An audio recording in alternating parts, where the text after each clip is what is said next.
Okay students, now I am going to start next topic. Next topic is forces between multiple charges. Forces between multiple charges. इसमें एक point है फिर important multiple.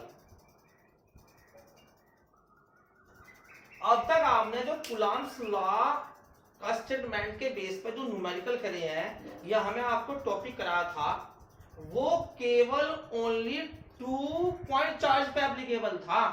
2 पर, वो 2 के लिए था. यहाँ कितने हैं मल्टीपल चार्जेस आपके पास गिवन है. हमारा टॉपिक ये डिपेंड तो है कूलम्ब फोर्स पे ही, लेकिन मल्टीपल चार्ज का मीनिंग क्या होता है. जैसे कि मेरे पास ट्रायंगल है, आप जानते हो ट्रायंगल के बारे में. ट्रायंगल के 3 वर्टिसेस होते हैं, 3 वर्टेक्स होते हैं, जब बोलते हैं 3 को वर्टिसेस बन जाते हैं. हमें एक स्क्वायर है, कितने होते हैं वर्टिसेस? 4 होते हैं. एक हेक्सागन है, कितने होते हैं? 6 होते हैं. एक पेंटागन है, कितने होते हैं? 5 होते हैं. उन अगर हमारे पास 2 पॉइंट चार्ज से ज्यादा चार्ज हो तो उनका क्या तरीका होगा सोल्व करने का. तो यहाँ पे दिया है फोर्सेस बिटवीन मल्टीपल चार्जेस. अगर हमारे पास कभी भी कोई पेंटागन फिगर है, कोई हेक्सागन फिगर है और उसमें आपको कि find out the resultant force on that point on the point, तो हमारे पास यही मेथड है. बहुत इंपॉर्टेंट है. एक न्यूमेरिकल इसका बोर्ड में आता है. लास्ट ईयर तो क्वेश्चन का नहीं आया, लेकिन 2019 और 20 में आ चुका है.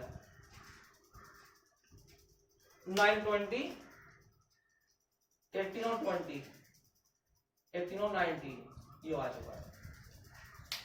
बहुत इंपॉर्टेंट न्यूमेरिकल के लिए, बहुत इंपॉर्टेंट टॉपिक है, बहुत इंपॉर्टेंट. तो करते हैं बेटा स्टार्ट. तो first of all consider n charge particles. Capital N मैंने मान लिया, आप स्मॉल n भी मान सकते हो. Charges Q1, Q2, Q3 and Qn placed in vacuum at points whose position vectors with respect to origin. आपने एक पॉइंट आया बेटा अपना पोजीशन वेक्टर. ये क्लास 11th में चैप्टर नंबर 4 में डेफिनेशन नंबर 2 पोजीशन वेक्टर मैंने बताया था कि बहुत यूज होगा इसका पहले चैप्टर फर्स्ट में. तो पोजीशन वेक्टर बेटा यही है. पोजीशन वेक्टर हमेशा जब भी हम डायरेक्ट करते हैं, डायरेक्ट का मीनिंग होता है जहां पे सिर्फ इंडिकेट करना पड़ता है, उसका मीनिंग होता है ओरिजिन. तो लिखा देखो respect to origin O R R1 R2 R3 and Rn. ये एक XY प्लेन लिया मैंने, इसमें 3 चार्ज लिए Q1 Q2 और Q3. मल्टीपल चार्जेस हैं, आप इसमें 4 भी ले सकते हो, 5 भी ले सकते हो, मतलब Q4 Q4 Q5 Q6 Qn तक. इंडिकेट इसमें Qn ही है चार्ज. मैंने केवल आपको सोल्व करने का तरीका बता रहा हूं इसमें एग्जामिनेशन में. तो according to the principle of superposition, ये बेटा आपने जो चैप्टर 15 था वेव्स, लास्ट क्लास में आपकी 11th क्लास में उसमें टॉपिक था, लेकिन वहां वेव के लिए था, यहाँ फोर्स के लिए है. दोनों का स्टेटमेंट सेम है. जो हम उसमें कर चुके वो हम इसमें करेंगे यहाँ पर. तो according to the principle of superposition of the forces, इसमें क्या होता है, जितने भी हम फोर्स एक्ट करते हैं किसी भी सिस्टम में, सपोज 6 फोर्सेस हैं, 5 फोर्सेस हैं, 4 हैं, उन सभी का एल्जेब्रिक सम किसी भी एक के बराबर होता है. उस एक को क्या कहते हैं? Resultant force, total force. जैसे कि F is equal to F12 plus F13 plus F14 plus F15 dot dot plus Fn. जितने भी चार्ज अप्लाई करोगे आप किसी सिस्टम में, आप उन सभी का वेक्टर सम किसी भी एक के सम के इक्वल होगा. या कहते हैं F is equal to F12 plus F13 plus F this plus F. यही आपको प्रूव भी करना है, बहुत इंपॉर्टेंट. तो आते हैं डायग्राम पे बेटा. पहले डायग्राम लेते हैं. तो आपने एक्स वाई प्लेन को मान लिया. एक्स वाई प्लेन में आपने 3 चार्जेस शो किए, Q1 Q2 और Q3. इन तीनों की पोजीशन वेक्टर शो करनी है आपको. ये मैंने आपको बता रखा है. सपोज Q1 1 है तो R1 is the position vector of the Q1 from the origin. ऐसे Q2 R2, ऐसे Q3 R3. सबसे इंपॉर्टेंट पॉइंट क्या है कि हमें फोर्स एक्ट करना कैसे है. सबसे मेन पॉइंट है फोर्स एक्ट करना कैसे है. अब ये जो 1 है Q1 चार्ज, ये दोनों को फोर्स एक्ट कर रहा है. ये 3 पे एक्ट कर रहा है और ये Q2 पर भी एक्ट कर रहा है। आपको 1 2 के लिए F12 1 और 3 के लिए F13 force exerted Q1 due to Q3 due to Q3 Q1 पे जो फोर्स लगा किसके रीजन से लगाया वो Q3 के रीजन से, तो इसलिए लिख दिया F13। ऐसे ही force exerted due to Q2 किसके लिए Q1 पर जो फोर्स लगा किसके लिए लगा Q2 के लिए अप्लाई किया F12। हमेशा जब भी दो फोर्स दो वेक्टर क्वांटिटी कभी भी अगर किसी भी एक एंगल से शो होती है तो उनका रिजल्टेंट भी लेना पड़ता है। वो जो F निकाल रहा हूं मैं F ये F वो बेटा वही F है वहां पर F इसका टू मैं सबका सम प्रूव करूं यहीं पे। तो क्या करते हैं बेटा आगे हमें दो के लिए अप्लाई करना है। तो फ्रॉम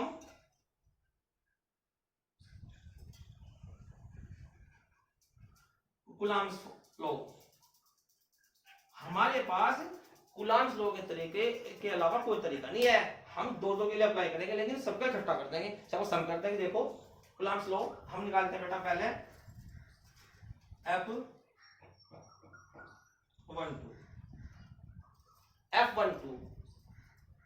बेटा ये रहा देखो F12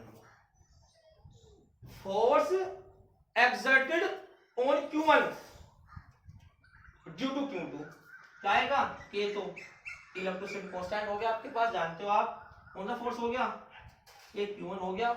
ये कौन सा हो गया Q2 हो गया।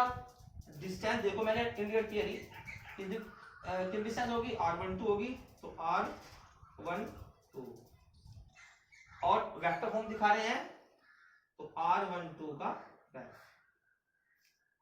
सेम ऐसे ही F13 is equal to K F13 Q1 same क्योंकि सभी फोर्स मैं एक्सर्ट करा रहा हूं Q1 के लिए तो Q1 सेम रहेगा। तो Q1 Q3 अपॉन R13 का स्क्वायर और R13 का कैप। आप जानते हो कैप R1 कैप ये एक यूनिट वेक्टर होता है।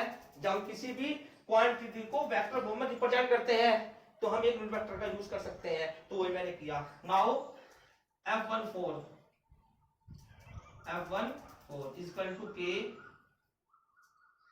Q1 Q4 R14 और R14 ऐसे ही F1n सो डॉट F1n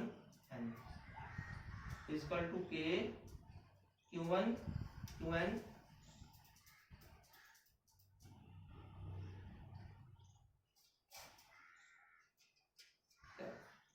बस आपको कुछ नहीं करना जो फॉर्मूला है प्रिंसिपल और सुपरपोजिशन का आपको सब वैल्यू पुट करनी है। करते हैं बेटा पुट। देखो F इज इक्वल टू पहले F12 पुट करते हैं K Q1 Q2 R12 और R12 का plus K Q1 Q3 R13 और R13 का plus dot plus K Q1 Qn R1n और R1n का। आपने क्लास 11th में ट्रायंगल लॉ ऑफ एडिशन पढ़ा है। उसमें ट्रायंगल देखो ट्रायंगल लॉ बना हुआ है। ट्रायंगल देखो इसमें लगा रखी मैंने साइड से देखो उसमें वेक्टर लगे हुए हैं ये आपने पढ़ा हुआ। तो R13 की वैल्यू R12 की वैल्यू आपको निकालनी है यहाँ से और आपको यहाँ पुट करनी है। वो तो करते हैं पुट। सबसे पहले आप ये चीज और देख लें कि इनमें कॉमन क्या है। कॉमन तो K कॉमन मान लीजिए और Q1 भी कॉमन लगा लीजिए ब्रैकेट स्मॉल और ये होगा Q2 R12 की वैल्यू होगी बेटा R1 माइनस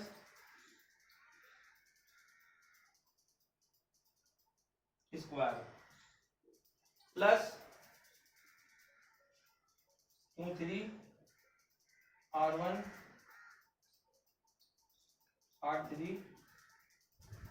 स्क्वायर और ये आपके पास यूनिट वेक्टर सेम, और चाहते वैल्यू उसकी पुट कर सकते हो आप, plus Qn R1 minus Rn का स्क्वायर और इसका यूनिट वेक्टर, ये आपके, और ब्रैकेट बंद। आपके पास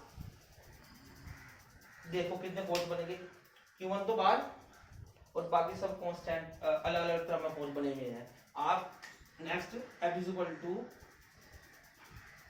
न्यूमेरिकल वैल्यू क्या होती है कि 9 डायरेक्ट बार 9, लेकिन वो कांस्टेंट वैल्यू क्या होती है 1/4 पाई एप्सिलॉन नॉट Q1। एक आपने मैथमेटिक्स में पढ़ा है सिग्मा समीशन, जिसे हम जोड़ लेते हैं, तो आप उसका यूज कर सकते हैं यहाँ पे। और आपको Q ये 2 है बेटा, 2 I और I इक्वल टू 2, कहां तक लेना बेटा I इक्वल टू n तक। आप 1 by 1 करके ये क्या आएगा यहाँ पे RI और R1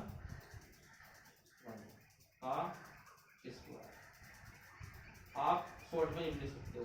ये आपके पास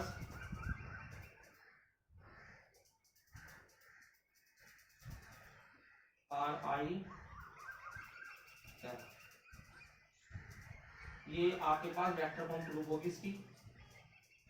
सिग्मा ही एक ऐसा पॉइंट है इसमें जो किसी भी figure, square, triangle, rectangle, hexagon, pentagon का रिजल्टेंट फोर्स फाइंड आउट करवा सकता है।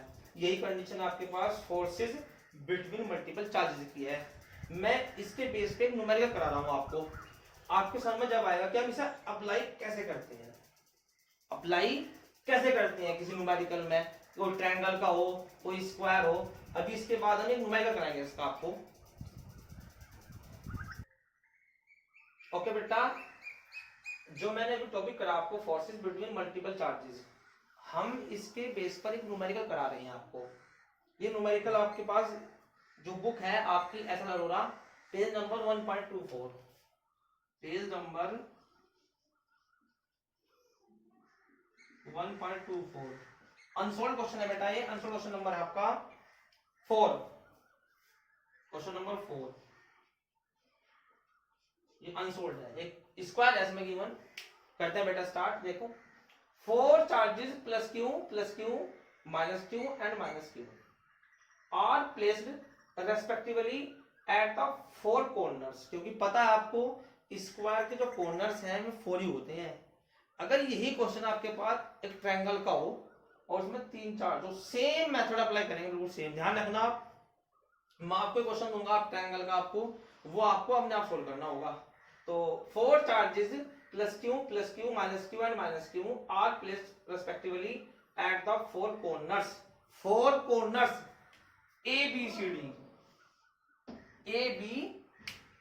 सी D of a square of side a. जो आपने स्क्वायर लिया है उसकी जो साइड है वो स्मॉल ए है।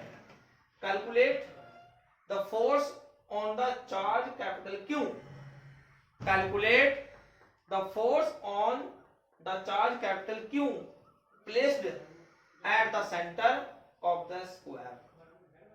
We have to find the resultant force at the center of the square। ये क्वेश्चन आपके पास है, इसमें आपको सेंटर पे रिजल्टेंट फोर्स निकालना है। इसके बाद बेटा टॉपिक आएगा जो सबसे मेन इंपोर्टेंट टॉपिक है इस चैप्टर का, इलेक्ट्रिक फील्ड। इलेक्ट्रिक फील्ड में के न्यूमेरिकल भी सेम यही है, उसमें भी ये क्वेश्चन है सेम स्क्वायर वाला। उसके सेंटर पर हम इलेक्ट्रिक फील्ड भी निकाल सकते हैं, इस स्क्वायर के सेंटर पे।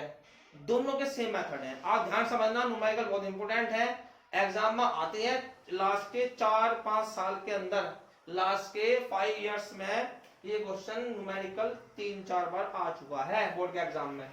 तो ये मैंने एक डायग्राम बनाया स्क्वायर का, इसके कॉर्नर्स मैंने जूम कर लिए ए बी सी डी, इनके चार्ज को मैंने प्लेस कर दिया plus q minus Q. Simple बिल्कुल बहुत ही। इनकी डिस्टेंस इक्वल है क्योंकि स्क्वायर है ए ए। ये डायगोनल्स होते हैं इसके दो, इस बराबर है दोनों, ये ए, इसका जो डायगोनल्स आएगा सोल्व कर सकते हैं आप, पाइथागोरस थ्योरम से वो आएगा a√2। आपका जो ये सेंटर है स्क्वायर में, ये मैंने O मान लिया कि O पॉइंट सेंटर लिया। ये चार्ज क्यों है, क्यों गिवन है, ये देखो कि आपके पास चार्ज क्यों है, कहां रखा हुआ है, सेंटर पे। जब तक सोल्व नहीं होगा न्यूमेरिकल, जब तक आपको इस पॉइंट पे जो चार्ज लिया है इस पर डायरेक्शन अप्लाई नहीं होगी। अगर आपने डायरेक्शन अप्लाई करनी सीख ली तो कोई भी न्यूमेरिकल आपका गलत नहीं होना, कभी रॉन्ग नहीं होगा। देखो ये क्यों, ये पहले एक ही ले लेते हैं, दो चार्ज दोनों रिपल्सिव है, दोनों सॉरी सेम है, दोनों सेम चार्ज है, और लाइक चार्ज हमेशा क्या करते हैं, रिपल करते हैं। और फिर मैं आपको बता रहा हूं रिपल्सिव फोर्स एक्ट वही चार्ज करेगा जो हम, जिस पर हम इलेक्ट्रिक फील्ड निकालते हो, इलेक्ट्रिक फोर्स निकालते हो। तो ध्यान रखना ये चार कॉर्नर्स है, ये फिक्स है, इसमें हम डायरेक्शन अप्लाई नहीं कर सकते कभी भी। तो आपने सेंटर पर लिया क्योंकि इसे बदल सकते हैं हम, हो सकता है कि इसकी वैल्यू दे दूं मैं, हो सकता है कि स्मॉल क्यों कर दूं मैं, हो सकता है कि माइनस क्यों कर दूं मैं, हो सकता है सभी। तो दोनों रिपल्सिव है तो उसकी डायरेक्शन लगाएंगे हम यहाँ पर, तो जगह एफ ए, ध्यान से समझना बहुत इंपॉर्टेंट है एफ ए। उसके बाद ये क्यों, ये पॉजिटिव, इसका रिपल्सिव फोर्स लगेगा, ये बी है, इसका F B, F B. It is clear, ये क्यों, ये प्लस का, दोनों रिपल्सिव फोर्स, रिपल यही करेगा तो उसका रिपल इधर को लगा दे इधर को, क्योंकि रिपल्सिव फोर्स यही दिखाएगा। अब उसके बाद इन दोनों के लिए होगा, अब ये नेगेटिव ये पॉजिटिव, जितने भी इस फोर्स, इस चार्ज, सॉरी इस चार्ज पे जो चार्जेस है वो फोर्स एक्ट कर रहे हैं, आपको सारे अप्लाई करने हैं, दो तो लगा दे मैंने, ये प्लस का क्यों, ये माइनस का हो गया। तो ये निगेटिव या पॉजिटिव अलग अलग है, अनलाइक है, क्या करेंगे अट्रैक्टिव। तो अब फिर इसकी डायरेक्शन इसके सेम डायरेक्शन में क्या लिख देंगे इसे, एफ सी आएगी, क्योंकि सी पर लगाया मैंने फोर्स, सी के लिए। उसके बाद ये पॉजिटिव, ये फिर निगेटिव, ये देखो निगेटिव है, निगेटिव, फिर क्या आएगा, फिर डायरेक्शन इधर को आएगी क्योंकि इधर को मूवमेंट करेगा ये, तो ये जाएगा आपके पास एफ डी। सबसे मेन प्रॉब्लम है इसकी, सबसे मेन जो आपके पास अगर निकाल लेगा कि आपके पास, तो क्वेश्चन आपका सॉल्व। इट इज क्लियर, करते हैं बेटा आगे बहुत जल्दी करते हैं सॉल्यूशन।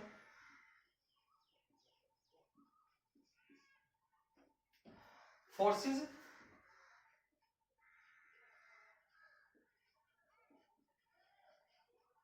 exerted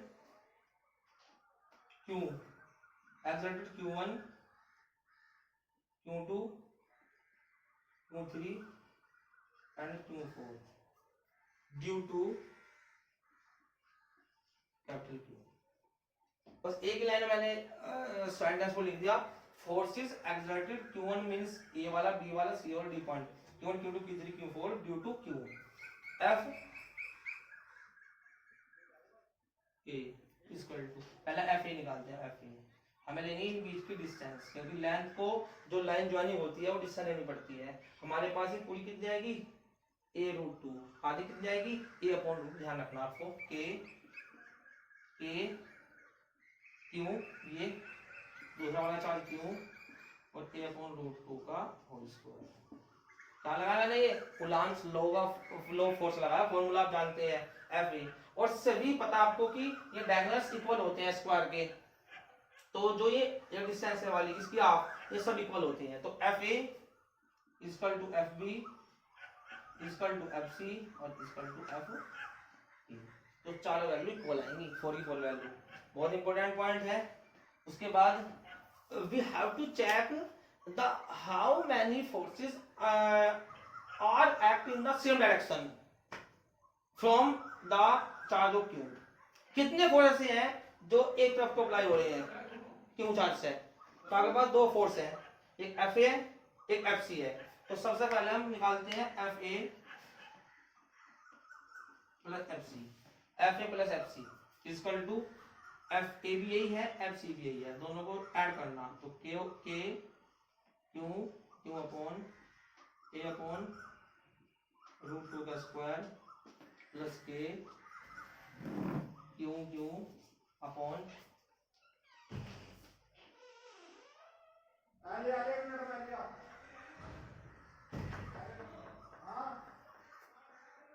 सारी वैल्यू मैंने इक्वल ली है, 4 निगेटिव भी है, मैंने निगेटिव नहीं लिखा है, नहीं लिखा ना।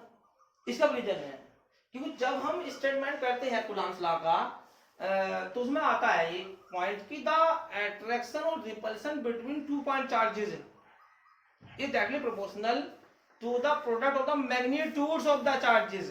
तो मैंने मैग्नीट्यूड लिया है, इसलिए मैंने इस माइनस को भी प्लस दिखाया है, इस माइनस को प्लस दिखा, हर जगह मैंने प्लस का यूज किया, मैंने माइनस कहीं दिया क्योंकि स्टेटमेंट में मैग्नीट्यूड्स होता है बेटा, ध्यान समझना। तो मैग्नीट्यूड से मैंने पॉजिटिव दिखाया सब। तो is equal to 2k Q दोनों को सेम है और a अपॉन रूट 2 का स्क्वायर। सोल्व करते हैं 2k अपॉन इसका स्क्वायर करते हैं a स्क्वायर अपॉन कितना है बेटा 2। क्लियर? इस 2 को ऊपर लीजिए 4k Q upon a square. ये आपके पास वैल्यू है F A plus F C. ऐसी सेम इस सेंटर ओ पर जो क्यू है इसके लिए एक एक्शन और लग रही इधर को, इसके लिए भी 2 फोर्स हैं, दोनों एक सेम डायरेक्शन में है। ये रूल होते हैं ट्रायंगुलर प्रेडिक्शन पढ़े आपने, if two vectors are in the same direction then the resultant are equal to a plus b। तो इसलिए दोनों सेम डायरेक्शन है तो उनका रिजल्टेंट ले रहे हैं हम यहाँ पे, तो F B plus F D. Now we calculate F B plus F D, दोनों सेम आएंगे भी तो उसकी value same 4k Q upon a square. अब now we have to calculate the resultant force at the centre. Now we have to calculate resultant force at the centre. तो resultant first of all we have to check the angle, इनके बीच में कितना degree angle है 90 degree का, 90 का, क्योंकि आप जानते हो स्क्वायर के जो ये सेंटर होता है प्रत्येक एंगल से 90 डिग्री पे होता है। तो 90 डिग्री पे दो जो वैल्यू मेरे पास दोनों वैल्यू आई है वाली वैल्यू दोनों ही है, इनके बीच में जो एंगल बन रहा है 90 डिग्री का है, तो रिजल्टेंट फोर्स एक्ट करते हैं यहाँ पे ऐसे ये कर देंगे, ये इसका रिजल्टेंट फोर्स बेटा। बहुत इंपॉर्टेंट क्वेश्चन देखो, अभी आधा हो गया लगभग, एक स्टेप हो रहती है, तो हमें एफ निकालना है, यहाँ लगा दिया मैं एफ। हमें क्या किया सोल्व करने के लिए, इसे तो मान लिया f1, इसे मान लिया f2। क्यों? थोड़ा सा हल्का सा इजी हो जाएगा, हल्का सा, क्योंकि मैं क्या करूंगा यहाँ पे, अगर दो वेक्टर के बीच में 90 डिग्री का एंगल होता है तो फॉर्मूला पढ़ा आपने ट्रायंगुलर प्रेडिक्शन से, r इक्वल टू, ये फॉर्मूला था आपका, r equal to a square b square 2ab cos theta. cos 90 value कितनी होगी 0, तो ये तो आपके पास कट कितना रह गया a square plus b square. तो ये आपके पास टोटल जो लिया मैंने f2 ले लिया, ये मैंने कितना लिया f1 ले लिया, और दोनों को मैंने ऐड कर दिया। तो resultant force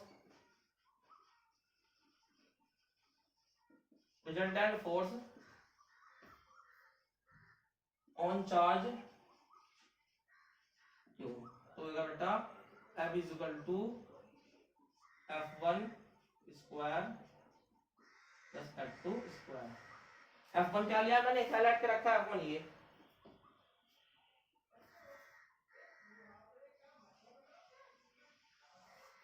f1 f is equal to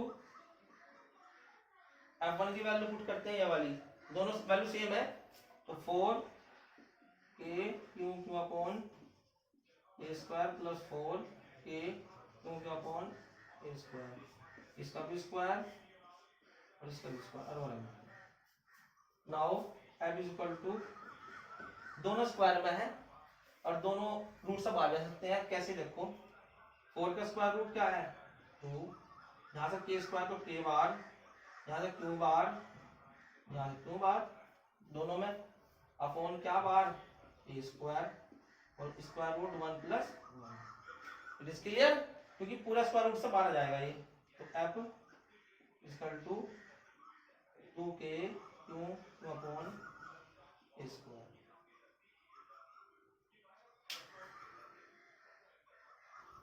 एक मिनट बेटा, एक मिनट, जैसे आपके पास ही 4 है, 4 का स्क्वायर क्या होता है 16, इसका स्क्वायर क्या होता है 16, 32 आएगा। तो f इज इक्वल टू 32, तो दोनों का ऐड हो गया स्क्वायर रूट के अंदर, और बाकी जो सब कांस्टेंट है वो सब सेम हो गया आपके पास। ये हो गया आपके पास k square q square upon a की power 4 plus k square q square upon a की पावर 4। 32 कैसे आया पता लग गया आपको? ये 16 या 16 कॉमन लो आप यहाँ पे 16 एक ही बात है, इसका भी स्क्वायर हो गया, इसका भी बाहर ले लिया। उसके बाद अब यहाँ दोनों में क्या बच गया, 4 4 था बाहर ये, और ये आएगा √2 और ये होगा k क्यू अपॉन ए स्क्वायर। ये आपका बेटा आंसर है। बहुत इंपॉर्टेंट क्वेश्चन है, 4√2 k क्यू अपॉन ए स्क्वायर। बहुत ही चोट देखनी है कि जो ये वैल्यू आई आपके पास ये फोर्स की, ये रिजल्टेंट फोर्स है। अगर हम यही क्वेश्चन पेंटागन में करते हैं तो वहां भी आपको ये अप्लाई करना पड़ेगा। अगर ये क्वेश्चन करते हैं हेक्सागन में, जब भी अप्लाई करना पड़ता है यही। अगर हम ट्रायंगल करेंगे, ट्रायंगल का क्वेश्चन दूंगा आपको मैं, वो आपको अपना सोल्व करना है।